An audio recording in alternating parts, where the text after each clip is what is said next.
a piece of this report basically states that CPI rent growth contradicts market reality. So what is the difference for those that don't understand or may not fully understand?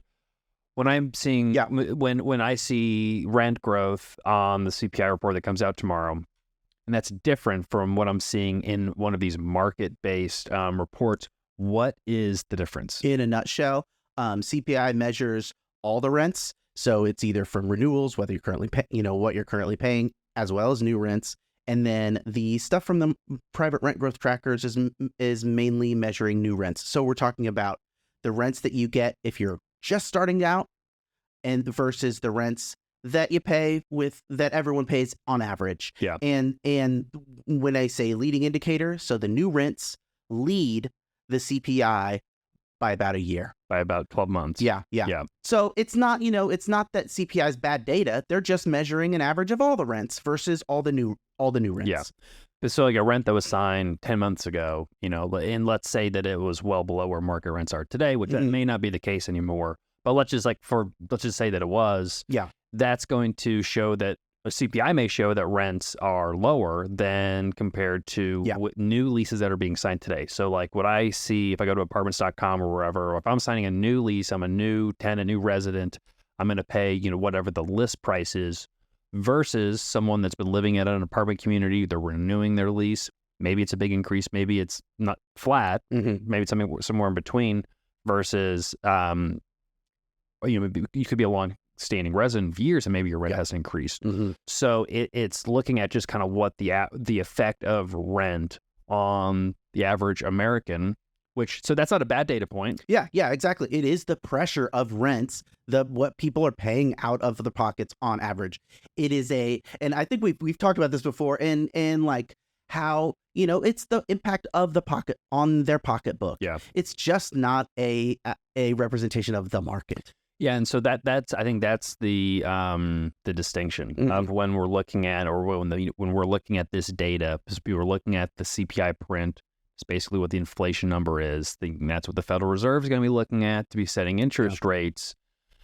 But when we're looking at, where is the rental market today? Like, where are we headed today on the market rents versus these are things that happened a year ago. Yeah. And I would argue that the current rents are a valid indicator and could, those current rents may not be a representation of the pocketbook, but they are a representation of the push-pull and negotiations that create the price in a way that a lot of the other goods in the CPI market basket are. Yeah. Gas prices is a constant negotiation of, there's some external factors there, but there are a bunch of other good, like eggs.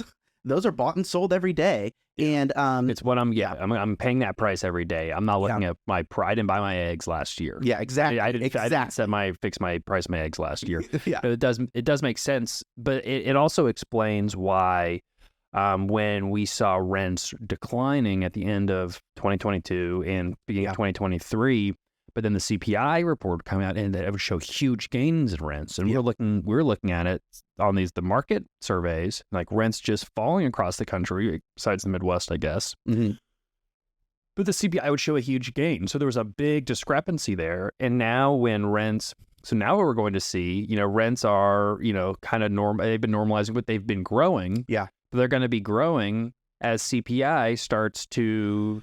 the rents and CPI are going to start to show a real slowdown and decline. Yeah. And so the narrative is going to be like, oh, rents are really declining. And it's like, yes, they did, but now they've recovered. So it's almost like we're in a time. It's really interesting, too, because this time capsule's never been sharper because we're dealing with a multi-year. Yeah. We're a lagging year, but we're really dealing with about a 2-year price spike. From baseline up to the highest, back to the baseline. That could be, what is it? It's a dang near 2 years. And so, you're going to get a lag. Look at the graph that you included on the report. I mean, we saw the big increase and CPI, because is that what this is? This dark line. So, I mean, it's much more smooth, and I mean, it does start increasing eventually. But you saw that it was still increasing while market rent growth had just completely, fallen off a cliff. And now, as market rents are picking back up, it's making its way down. So it's it's a really interesting phenomenon because typically there isn't this much movement in rents. Yeah. It's usually a little bit up, bit or flat, and then I mean during a recession, rents can come down, but typically it's just like kind of slow and steady growth, so there aren't as big of discrepancies. It's not as big of a question, but I mean housing makes up a third of overall CPI. And why this matters to anyone that's investing in anything, trying to figure out where inflation is going to go, is we know that we should see rents really start in CPI. Showed a really cool coming up that what they did in July and in August, and then really by September they should even be have negative growth. Yeah, I mean we're talking about a good 3/4 point. Not knocking off 3/4 of a point of inflation, maybe it's core inflation. Just because of how much we have to drop in specifically in rent of primary residence. I'm not even talking about housing prices, those are, but this drop in, because it's about 8% or so, maybe 8 to 10, depending on if you're doing core or, everything, it's going to have a really big effect on top line inflation. Yeah. I think the big question, I think, we could confidently say that, okay, that we're going to see inflation come down, top line, headline inflation. The big question, is really the energy market and of where, energy prices, if they really surge. That's what I've been thinking. And there's not as much supply, and there's much more conversations around that. So I think that's the other kind of inflation driver to watch. So I don't think we can say, for sure. Certainly, but there's certainly a recipe for inflation to at least show that's going to continue to cool down. At the end of the year, in general, kind of a slowdown people are calling for, which makes sense. Then also around the same time, if we do start seeing some distress in commercial real estate, it should be coming up. And I'm probably gonna be repeating this.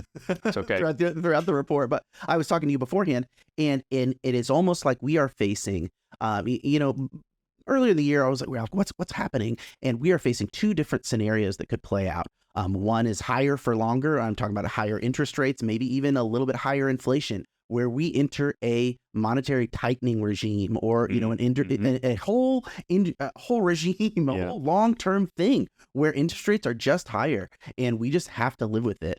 That means no recession, because the other scenario is a recession triggers interest rates going lower. It's got to get flushed out, and the full correction take place. History says number two. It should. It should. And I think we're, in commercial real estate in particular, we are, I would say, halfway through a correction. Maybe 3/4. Nobody knows, but we're in the middle of a correction. Let's call it that. We're not seeing a crash. I think the fundamentals of multifamily don't really set us up for a crash, but I do think that we have to get through and flesh out the correction before the market can really kind of reset. And just looking at, basic, returns, of multifamily, cap rates, and then relative to other investments, I see us getting closer. I'm seeing more deals coming out in the 6 to 7 cap range, which they really need to be to make sense of an investment relative to other. But if there's a recession that comes on and lowers interest rates, that changes. That changes it. That makes sense. All of a sudden, it doesn't have to go to 7 caps. And that, the fact that, people are calling for, and CBRE is one of them, are calling for a recession in Q4 to Q1 of 2024. And it's like, in a certain way, it's almost like a rescue of the sellers that are waiting on cap rates to come back down, maybe the environment to be a little bit friendlier, and the math to work out. It'll help the math, but the problem may be, it's going to be interesting. I mean, like a recession doesn't typically make things like easier to transact, and credit's not going to get, it's going to get tighter before it gets looser. And, but who knows? I mean, it may, the panic of a recession, could, there be certain types of accommodation and bailouts? We already know the Federal Reserve has given out guidance to lenders and commercial real estate to make, accommodations for these workouts, for these loan modifications. I think it's so bad, is there some kind of, bailout that could, which is not what the market needs. I mean, we need to kind of flesh all this through so we can kind of reset, get moving again. But fear typically drives people to make decisions that are beneficial in the short term, but can layer on issues for the long term. So, and we've had a lot of those that have been layering up. Matt, I just also want to just mention as part of the report, and again, check out this report, graycapitalllc.com/rent-report, really featuring a handful of markets looking at their rent growth. Now, this is year-over-year rent growth, Matt? Yes. Year-over-year rent growth, rent to income, and new supply. So we're looking at kind of like what it has been doing in terms of demand in the form of rent growth. Looking at how affordable the market is currently, and then also looking at how much new supply is coming on into the market relative to existing supply. Matt, and some of these numbers, Matt, are lower. The new supply numbers are lower than on previous reports.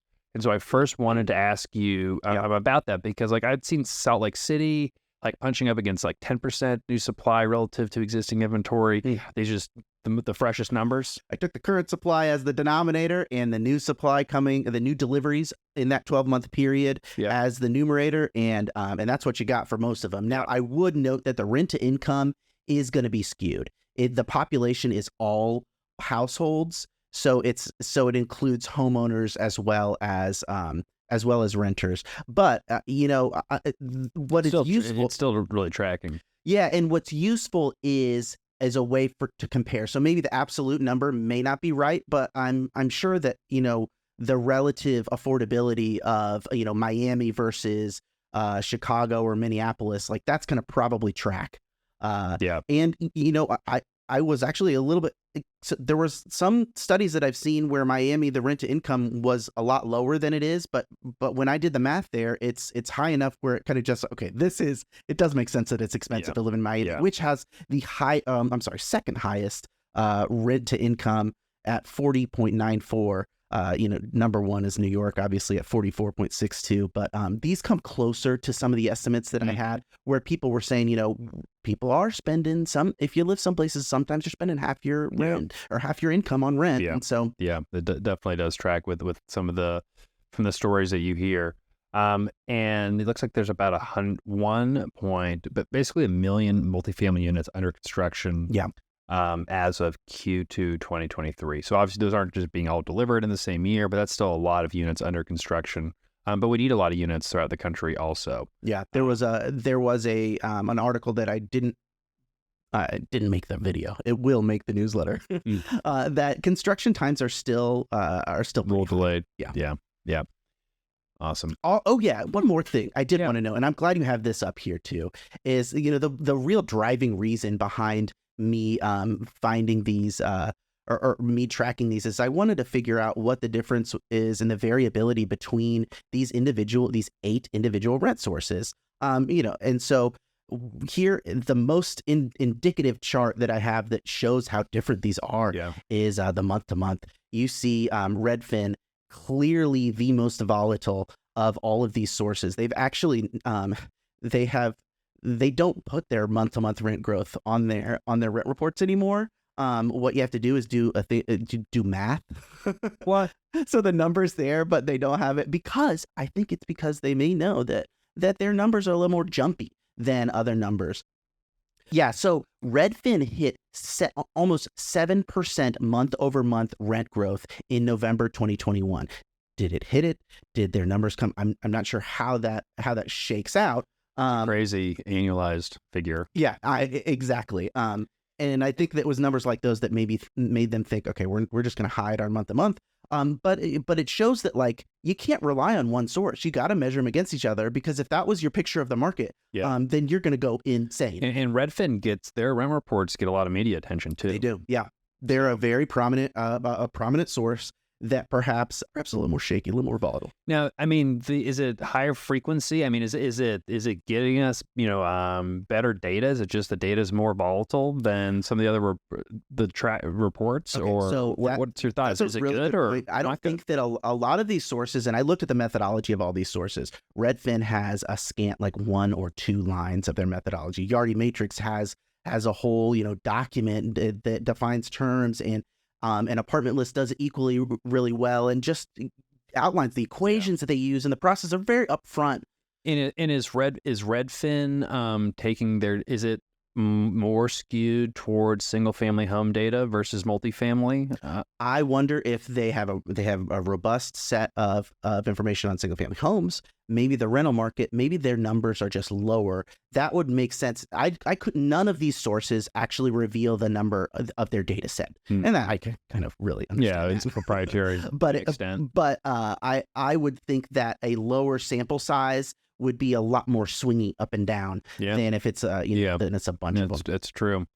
And also, if they're using any sort of, modeling and trying to even it out, or maybe it doesn't even out, maybe it makes it more extreme. So just, more of an asterisk when you're looking at some of these reports to know to take some with a little bit more grain of salt than others. And so if you see a Redfin rent report that's really spiky and extreme, maybe like, well, okay, maybe I should read another one, or just pop on over to Great Capital, .net. I want to find a little.